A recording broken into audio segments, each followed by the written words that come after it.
Good morning friends. आज की इस वीडियो में आपका ये भाई, आपका ये दोस्त आपको क्लास 10 के एक्सरसाइज 3.3 का जो क्वेश्चन नंबर 3 है, इसी का तीसरा नंबर क्वेश्चन सॉल्व करवाने वाला है।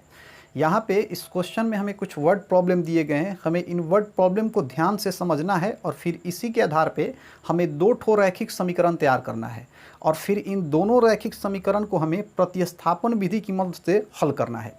आइए सबसे पहले हम ये समझ लेते हैं कि हमारा जो क्वेश्चन है इसमें हमसे क्या कहा जा रहा है। तो जो भी बुक में क्वेश्चन है इसे मैंने यहाँ बोर्ड पे शॉर्ट में लिख दिया है, लेकिन इसे मैं आपको पूरा डिटेल्स में समझाने वाला हूँ। इस क्वेश्चन में हमसे ये कहा जा रहा है कि क्रिकेट टीम के कोई कोच है जो बाज़ार जा रहे हैं और बाज़ार जाकर ये 7 बल्ले और 6 गेंद खरीदते हैं और इसके लिए इन्हें 3800 रुपये देने पड़ते हैं। इसके बाद ये दोबारा बाज़ार जाते हैं तो अब की बार ये 3 बल्ले और 5 गेंद खरीदते हैं और इसके लिए इन्हें 1750 रुपये देने पड़ते हैं। इसमें हमसे ये पूछा जा रहा है कि एक गेंद और एक बल्ले की कीमत क्या होगी, अर्थात यहाँ पे हमें एक बल्ले और एक गेंद की कीमत ज्ञात करनी है। हम यहाँ पे अपने मन से मान लेंगे कि एक बल्ले की कीमत x रुपया है और एक गेंद की कीमत जो है वो y रुपया है।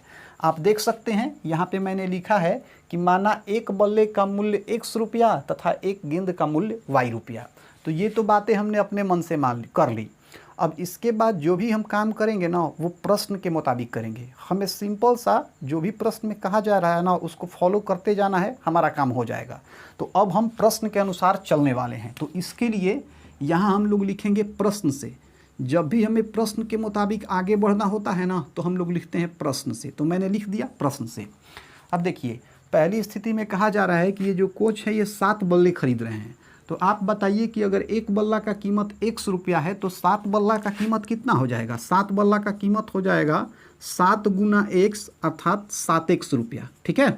इसके बाद ये 6 गेंद खरीद रहे हैं। तो अगर एक गेंद का कीमत आप देख सकते हैं y रुपया है तो 6 गेंद का कीमत हो जाएगा 6 गुना y अर्थात 6y रुपया। ठीक है। तो ये 7 बल्ला है, 7 बल्ले का कीमत कितना है 7x। तो इसके नीचे हम चाहे तो 7x लिख सकते हैं, कोई दिक्कत नहीं है। इसके बाद यहाँ प्लस का चिन्ह है। अब है 6 गेंद, तो 6 गेंद का कीमत कितना है 6y रुपया। तो इसके नीचे हम 6y रुपया 6y लिख देंगे। अब बराबर में क्या है 3800 है, तो यहाँ भी हम बराबर में 3800 लिख सकते हैं, कोई दिक्कत नहीं है। तो यहाँ से हमें मिला 7x प्लस 6y बराबर 3800 और यही हो जाएगा हमारा समीकरण फर्स्ट। तो आइए हम अपने समीकरण फर्स्ट को पहले लिख लेते हैं। तो हमारा जो समीकरण फर्स्ट है ये है 7x प्लस 6y बराबर 3800। यहाँ हम लोग लिखेंगे 7x प्लस 6y बराबर में 3800। ठीक है, ये हो गया हमारा समीकरण फर्स्ट। अब ये जो हमारे पास दूसरी स्थिति है ना, इससे हम समीकरण सेकंड बना सकते हैं। देखिए यहाँ हमारे पास है 3 बल्ले, तो एक बल्ले का कीमत अगर x रुपया है तो 3 बल्ले का कीमत हो जाएगा 3x रुपया। क्योंकि अगर 3 बल्ले का कीमत निकालना है तो हम क्या करेंगे, हम करेंगे 3 गुना x। जब 3 गुना x को सॉल्व करेंगे तो हमें क्या मिलेगा, हमें 3x मिलेगा। मतलब 3 बल्ले का जो कीमत हो जाएगा वो हो जाएगा 3x रुपया। अब 5 गेंद का जो कीमत है इसको देख लेते हैं। एक गेंद का कीमत y रुपया है तो 5 गेंद का कीमत हो जाएगा 5 गुना y अर्थात 5y रुपया। ठीक। तो यहाँ हमारे पास है 3 बल्ला, 3 बल्ला का कीमत कितना है 3x। तो 3 बल्ला के नीचे हम 3x लिख सकते हैं, कोई दिक्कत नहीं है। यहाँ प्लस है तो यहाँ प्लस लिखेंगे। अब यहाँ है 5 गेंद, तो 5 गेंद का कीमत कितना है 5y है, तो यहाँ हम 5y लिख सकते हैं। अब 3 बल्ले प्लस 5 गेंद का कीमत कितना है 1750, तो यहाँ हम 3x प्लस 5y बराबर भी लिख सकते हैं 1750 और यही हो जाएगा हमारा समीकरण सेकंड। तो आइए अब हम समीकरण सेकंड को भी यहाँ पे लिख लेते हैं। तो यहाँ हम लिखेंगे समीकरण सेकंड क्या है 3x प्लस 5y बराबर 1750। यहाँ लिखेंगे 3x प्लस 5y बराबर में है 1750 और ये हो जाएगा हमारा समीकरण सेकंड। तो यहाँ हमें फर्स्ट समीकरण मिल गया, सेकंड समीकरण मिल गया। अब आसानी से यहाँ से हम x और y का मान निकाल सकते हैं और फिर यहाँ से बहुत आसानी से हम एक बल्ले और एक गेंद की कीमत भी निकाल सकते हैं।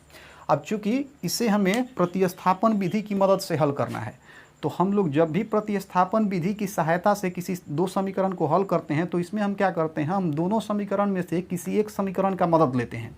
यहाँ भी वही काम करेंगे, इन दोनों में से किसी एक समीकरण का हम मदद लेंगे।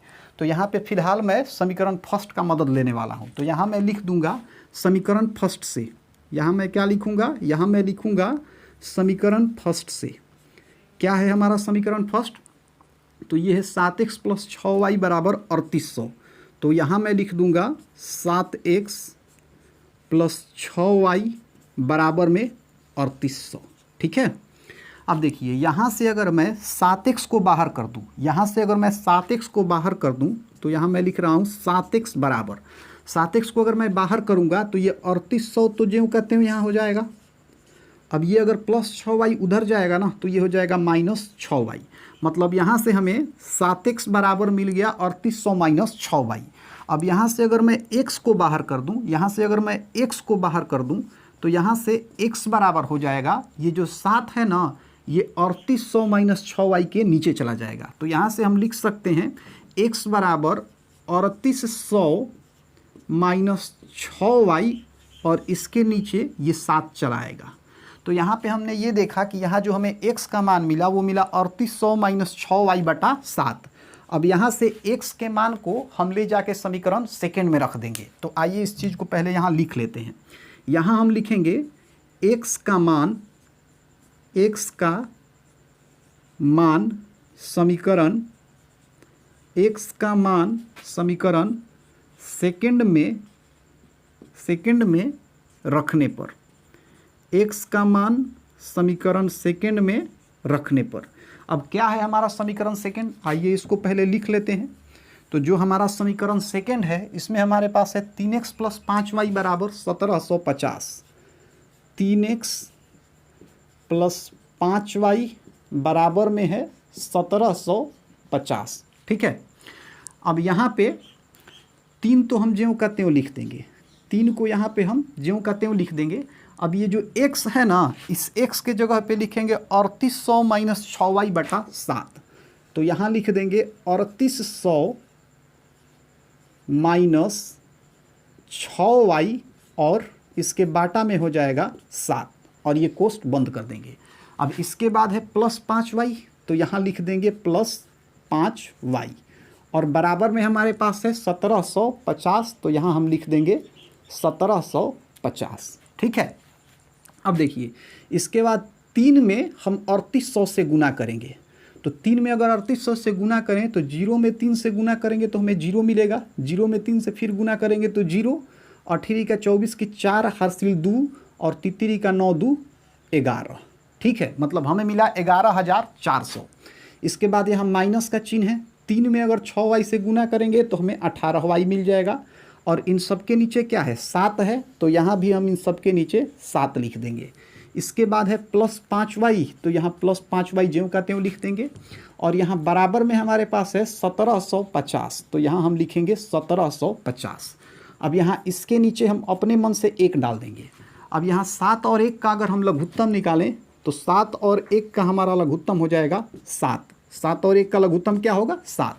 7 से अगर 7 में भाग दे तो हमें 1 मिलेगा और 1 में अगर इस पूरी संख्या से गुना करा दे तो हमें ये पूरी संख्या मिल जाएगी, अर्थात हमें मिलेगा 11400 माइनस 18y। ठीक है, अब इसके बाद यहाँ प्लस का चिन्ह है तो यहाँ हम प्लस देंगे। 1 से अगर 7 को भाग देंगे, मतलब 1 से अगर 7 में भाग देंगे तो हमें 7 मिलेगा और 7 में 5y से गुना करेंगे तो हमें 35y मिलेगा। तो यहाँ हमें मिल गया 35y और बराबर में तो 1750 यहाँ है ही, तो यहाँ लिख देंगे 1750। अब देखिए यहाँ से 11400 को हम ज्यों का त्यों लिख देंगे, तो यहाँ लिखेंगे 11400। इसके बाद अगर माइनस 18y प्लस 35y को हम सॉल्व करें तो हमें मिल जाएगा प्लस 17y, हमें मिलेगा प्लस 17y। अब इन सब के नीचे 7 है तो यहाँ भी इसके नीचे हम 7 डाल देंगे। अब फिर यहाँ बराबर में हमारे पास है 1750, बराबर में हमारे पास क्या है, बराबर में हमारे पास है 1750। अब देखिए इसके बाद इसको आगे सॉल्व नहीं कर सकते तो अब हम क्या करेंगे, अब हम तिरछा तिरछी गुना करेंगे। तो इसके नीचे हम अपने मन से 1 डाल देंगे। अब अगर यहाँ से 11400 प्लस 17y में 1 से गुना करें तो हमें यही संख्या पुनः मिल जाएगी। तो आइए इसे हम लिख देते हैं।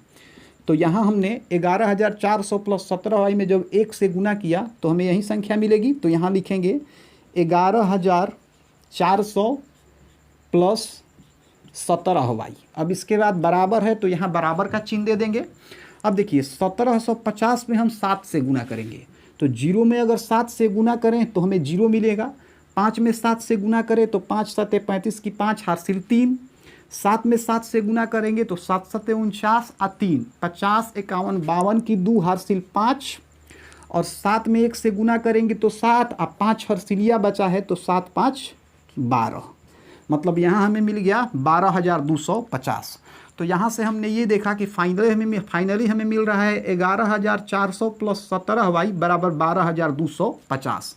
अब यहाँ से बहुत आसानी से हम y का मान निकाल सकते हैं। तो इसके लिए मुझे ये सारी चीज़ें यहाँ से हटानी पड़ेगी। तो मैं इन सारी चीज़ों को यहाँ से हटा के आगे का प्रोसेस आपको समझा रहा हूँ। अब इसके बाद इन दोनों समीकरण को हम लोग यहाँ छोड़ दे रहे हैं क्योंकि आगे इसका यूज़ होगा। तो यहाँ हमें जो भी चीज़ें मिली है, आइए इसको अब हम इधर लिख करके और सॉल्व करते हैं। अब देखिए पहले इन सारी चीज़ों को हम यहाँ लिख लेते हैं। तो यहाँ हम लिखेंगे 11,400 प्लस 17y और बराबर में है 12,250। अब देखिए यहाँ से अगर 17y को हम बाहर खींच दें, अगर यहाँ से हम 17y को बाहर खींच दें तो यहाँ हम लिखेंगे 17y बराबर 12,250 ज्यों का त्यों, 12,250 ज्यों का त्यों। अब ये जो 11,400 है ना, ये उधर चला जाएगा, तो इधर लिखेंगे माइनस 11,400। माइनस क्यों हुआ, देखिए 11,400 के पहले कुछ नहीं है तो प्लस है। जब ये इधर से उधर जाएगा ना तो इस प्लस का चिन्ह चेंज हो जाएगा और ये माइनस में बदल जाएगा, तो हमने लिखा माइनस 11,400। अब यहाँ 17y ज्यों का त्यों हो जाएगा, ठीक। अब 12,250 में से 11,400 घटाएंगे तो 0 में से 0 घटाएंगे। अगर हम 0 में से 0 घटाएंगे तो यहाँ हमें 0 मिलेगा। 5 में से 0 घटाएंगे तो हमें 5 मिलेगा। 2 में से 4 नहीं घटेगा तो 12 में से 4 घटाएंगे तो हमें 8 मिलेगा। अब इससे हासिल लिए थे तो ये तो 1 हो जाएगा, 1 में से 1 गया 0, फिर यहाँ 1 में से 1 गया 0। तो अब इधर 0 नहीं भी लिखेंगे तो कोई दिक्कत नहीं है। और यहाँ इस बराबर के बदले हमने बराबर दे दिया। तो 17y को ज्यों कहते हो हमने उतारा, बराबर के बदले यहाँ बराबर दिया। और जब 12,250 में से 11,400 हमने घटाया तो हमें मिला 850। अब यहाँ से अगर हम y को बाहर निकाल दें तो हमें y बराबर मिलेगा यहाँ से 850, तो ज्यों कहते हो जाएगा। और ये जो 17 है ना, ये 850 के नीचे चला जाएगा। तो यहाँ से अगर हम y को बाहर निकालें तो y बराबर हमें मिलेगा 850 ज्यों कहते हो, और इसके नीचे ये 17 आ जाएगा। अब यहाँ से अगर इसको हम कटाएं तो ये कटेगा 17 5 85 और एक 0 है तो यहाँ 0 आ जाएगा, मतलब 50 बार में कट जाएगा। तो यहाँ से हमने ये देखा कि y बराबर हमें मिल गया 50। अब y का तो वैल्यू हमने निकाल दिया। अब हम क्या करेंगे, y का जो भी हमें वैल्यू मिला है, इस वैल्यू को चाहे तो हम समीकरण फर्स्ट में भी रख सकते हैं, सेकंड में भी रख सकते हैं। दोनों ही कंडीशन में हम आसानी से x का मान निकाल सकते हैं। तो अब हम यहाँ पे मैं y के वैल्यू को समीकरण फर्स्ट में रख रहा हूँ, आप चाहे तो समीकरण सेकंड में भी रख सकते हैं। मैं यहाँ फिलहाल y के मान को समीकरण फर्स्ट में रख रहा हूँ। तो अब यहाँ पे यही चीज़ हम लिखेंगे। यहाँ पे हम ये लिखेंगे कि y का मान समीकरण फर्स्ट में रखने पर, और जैसे ही हम y का मान समीकरण फर्स्ट में रखेंगे ना तो हमें वहाँ से x का मान मिल जाएगा। तो यहाँ अब हम लिखेंगे कि y का मान समीकरण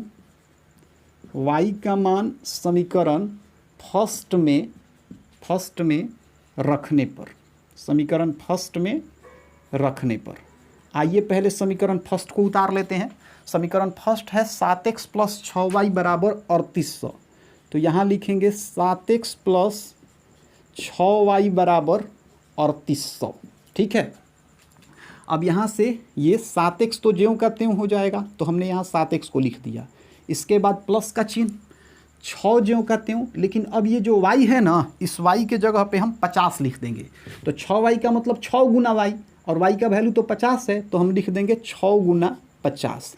फिर इसके बाद बराबर, और यहाँ 3800 तो है ही। अब यहाँ से इसको हम आगे बढ़ाएंगे, 7x ज्यों का त्यों प्लस 6 में 50 से गुना करेंगे ना तो 5 6 का 30 हमें मिल जाएगा 300, और इधर बराबर में है 3800, ठीक है। अब यहाँ से बहुत आसानी से हम x का मान निकाल सकते हैं। यहाँ से हम क्या करेंगे, यहाँ से 7x को हम बाहर कर देंगे।